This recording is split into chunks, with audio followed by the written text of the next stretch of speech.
Alright, so I got the door set back. Hopefully we won't knock it over again. And now we're going to drill our door pin out here.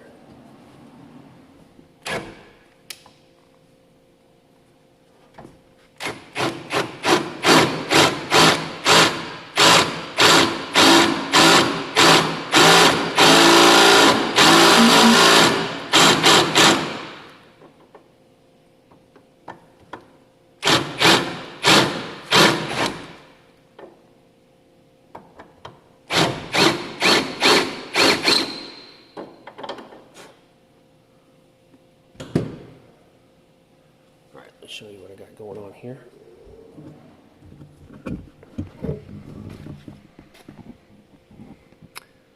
So we drilled the top of that out.